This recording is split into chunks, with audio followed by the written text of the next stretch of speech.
Who do you think is better, Magic or Bird?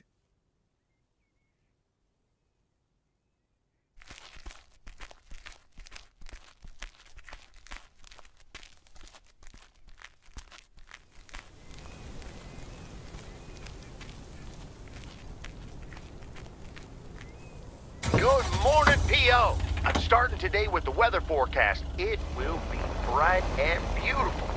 Which brings us to the last P.O. positive or pet peeve of the year. It's one from yours truly, who'd like to end 1985 on a positive note. P.O. positive or pet peeve? We all know P.O. is the best place to live. And it's, of course, all because of the people living here. And by people, I mean most of the people. The majority. More than half in any case. So, thank you for that. Now let's keep it up. I've got a feeling 1986 will be a special year, and I can't wait for it to roll on. Stay safe out there today and tonight. Have a good one. Cheers. Back to the music.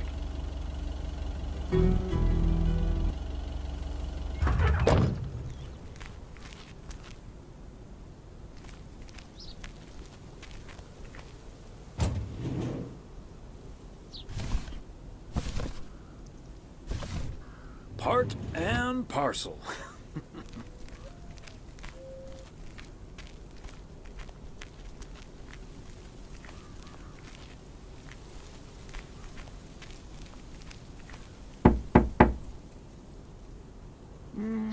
Nobody's home.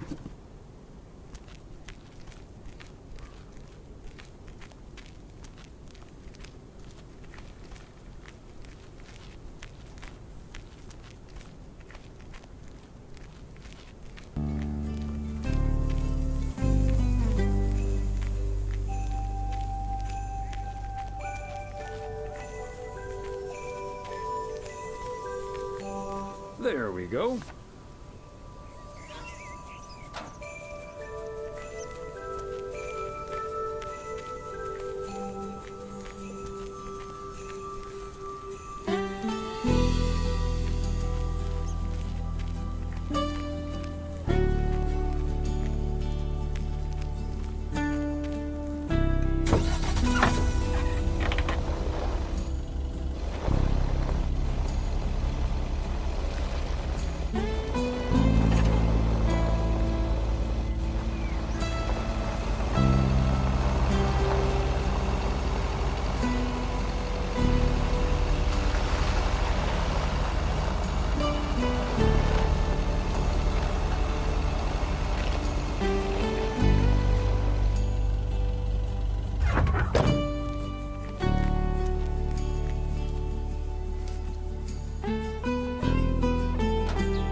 Fancy handwriting on this one.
Christmas gift?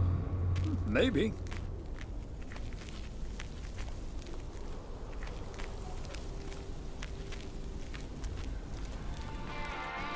Thomas, it's good to see you. Thanks again for the little chat we had yesterday evening.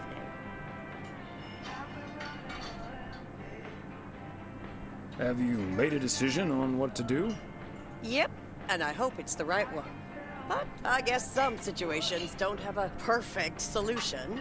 You'll find out tonight, Thomas. We'll have a grand old time regardless.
Oh, hey, Thomas. We're about to do a little interview, but you're welcome to listen in.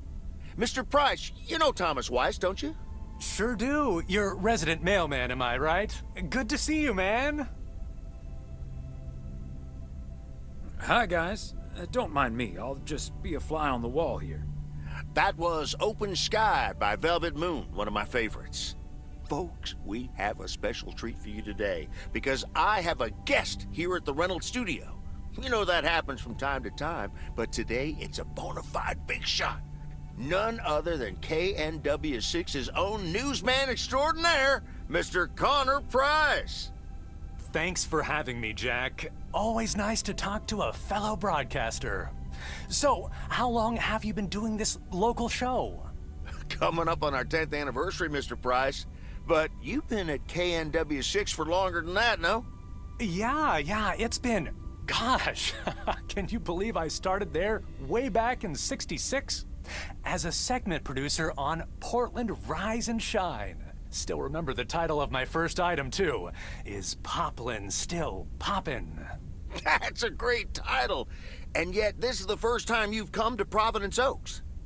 First time staying a while at any rate. So, Mr. Reynolds, how would you describe this town? Well, I'd say it's a... Hey, wait a minute. Who's interviewing who here? I'll ask the questions, thank you very much. Apologies, my friend. Just can't help myself, always chasing the story me. It's the commitment I've made to our viewers. The price guarantee. So, what stories are you chasing here in P.O.? Oh, you know, just trying to capture the old couleur locale. I must say, the people here are very friendly, and I hope the feeling's mutual. Right, Thomas? That's Thomas the mailman over there. But never mind, he's not mic'd.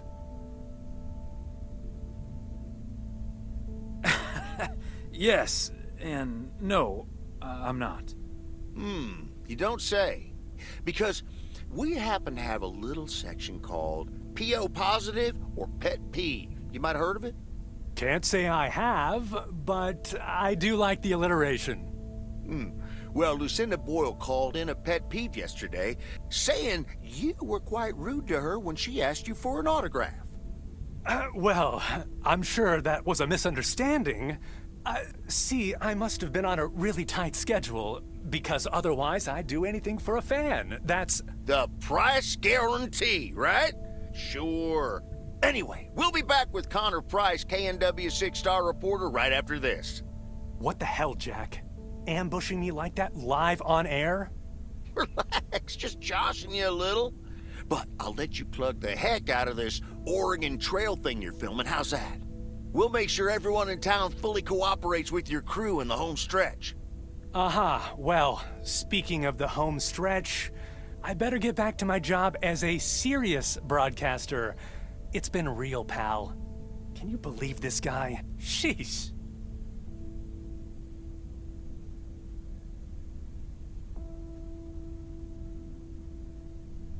Someone in broadcasting being slightly obnoxious? Unheard of. Huh.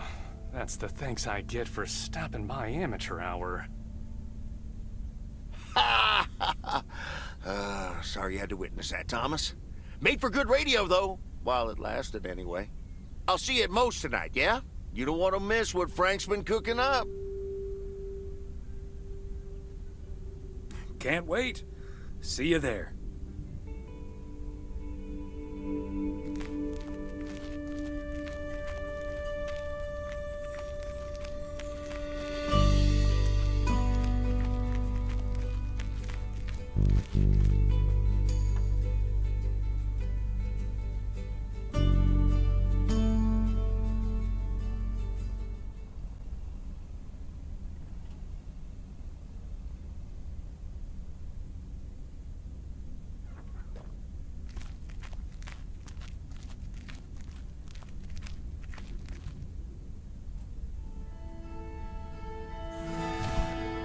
Okay, let's get this to its destination.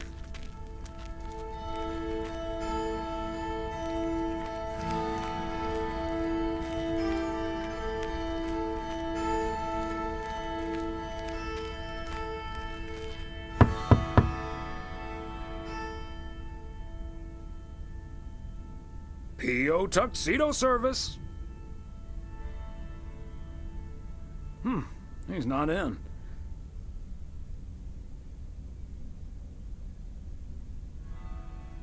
I should probably leave it with Ilsa then. Room 9.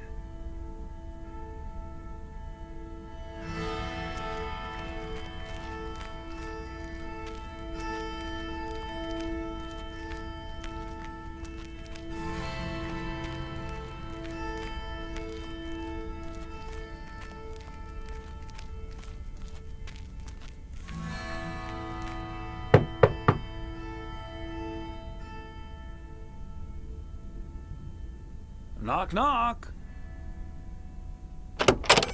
Hi, Thomas. Oh, is that Gabriel's tux? Signed, sealed, delivered. That's the Weiss guarantee. Okay, I'll take care of it. Thanks. Right then, I'll... I'm feeling fine, I'm feeling strong. It won't take long. Ooh, when I use my witchcraft. Ooh, when I use my witchcraft. Ooh, yeah.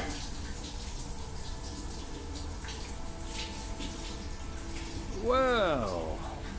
Great. So...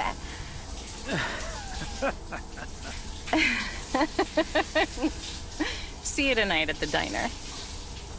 Oh, and thank you. My pleasure, Ilsa.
Hello?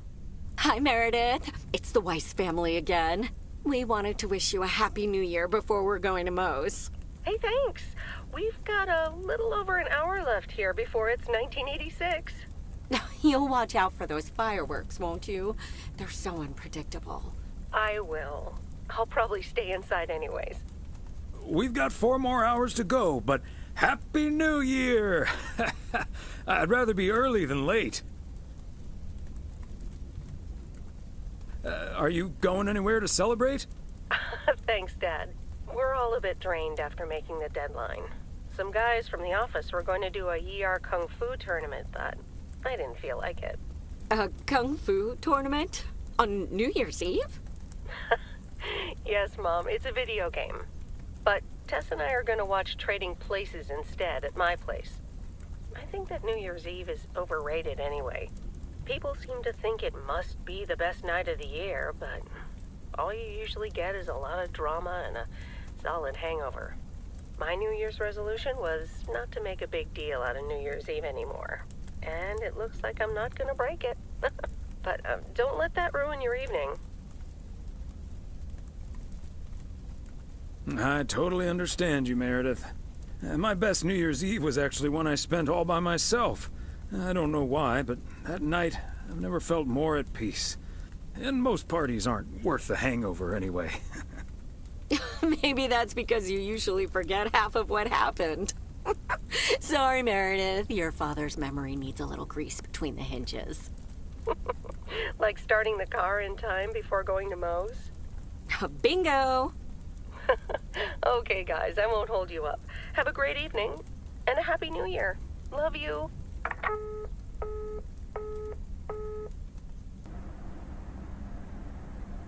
My beautiful people, may I have your attention for half a minute? First of all, welcome to Moe's. We're excited to celebrate the last few moments of 1985 together with you. It was quite an undertaking to host this New Year's Eve party at the last minute. So if you feel like the snack situation isn't up to standard, you're right. But we do have enough tater tots, french fries, potato wedges, and potato pancakes to feed the entire village. Thank you so much for that, Jack. And thank you all for coming. Cheers to a great evening. Well, if it isn't my favorite KNW6 news team. In the flesh. Hi, Thomas.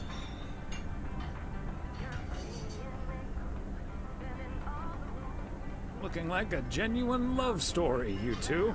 Seems like you're headed towards a very happy 1986. Yep, and a happy 1987, hopefully. 1988, maybe? 89, 90, 91, happily ever after, until we discover I'm terminally ill and die in your arms. Elsa, that's horrible. It's also the plot of Love Story, you big doofus. There we go. Champagne for my real friends and real pain for my sham friends.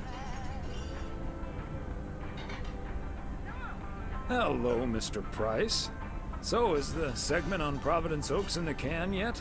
Almost, my friend. Still have to shoot the countdown to the new year. Hopefully that gives us the ending we need. I've been promised a spectacle. Easy on the alcohol there, Connor. We still need you on camera. Can't have you slurring your words. Slurring my words? Whatever do you mean, Elsa? Quit fooling, you guys. It's getting close to midnight. Let's set up and get ready. Showtime. Okay, getting into character. See you on the flip side, mailman. Hi, honey. There goes that Connor Price. Would you believe the motel had to custom order a blow dryer just for him? They tipped generously, though. Oh, is that Beth sitting over there? Let's join her. Good evening, my dearest of friends. Almost time for Auld Lang Syne, eh? Did you know that Auld Lang Syne was written down by Robert Burns in the 18th century? And that he based it on an old Scottish folk song? He wrote it to a different melody than the one we sing today, but I have to say, I do like this version. And it's often sung after a special dinner where haggis is served, would you believe?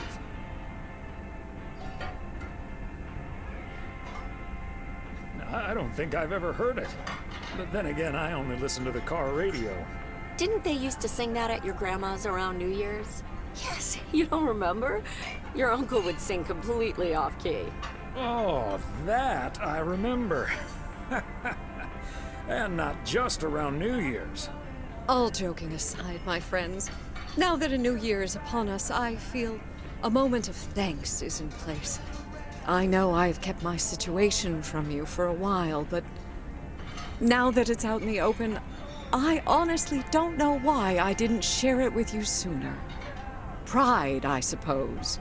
But I feel so much better now. So thank you, my friends. That's what we're here for. Glad we could be there for you, Beth. And thank you for opening us to it. We'll always be there for you. But you have to let us in first. I hope you'll remember that when you're in Georgia. Definitely. In fact, it's my new resolution for 1986. Along with letting go and seeing where life takes me. What about you, Emily? Any resolutions? Well, less work and more fun, I suppose. Now that this guy Matt is joining the motel, I am looking forward to a bit more quality time. What about you, honey?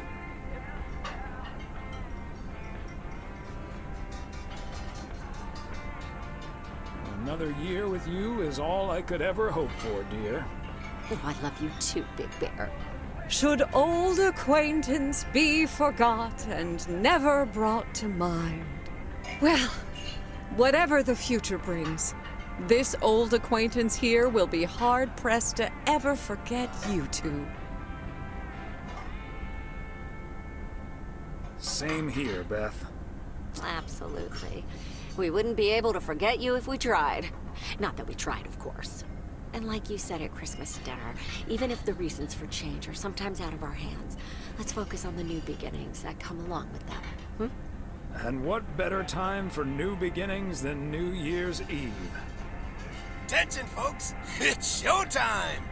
If you want to see the biggest fireworks show west of the Rocky Mountains, you better be standing outside in about 10 minutes.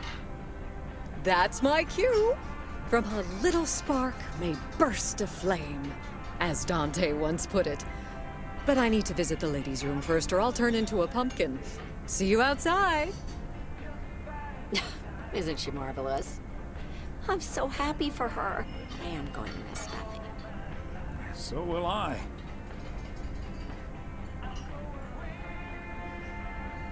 Seeing a parcel addressed to the bookstore always brightened my mood.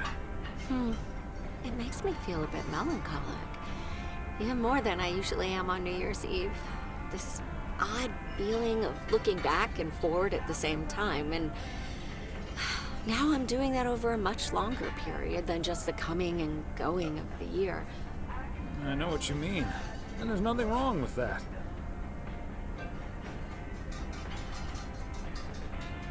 I like to take my time and reminisce about all the things that happened.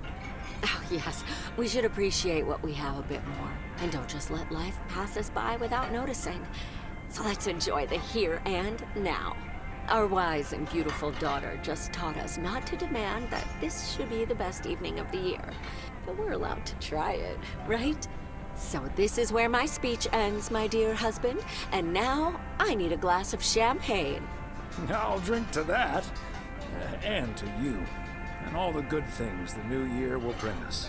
Maureen, I need champagne. For me and my beautiful wife. You got it, sir. Just grab your glasses and join me in the bottle outside. It's less than a minute now. 20 seconds on go, Mr. Price. Go. And so, 1985 draws to a close.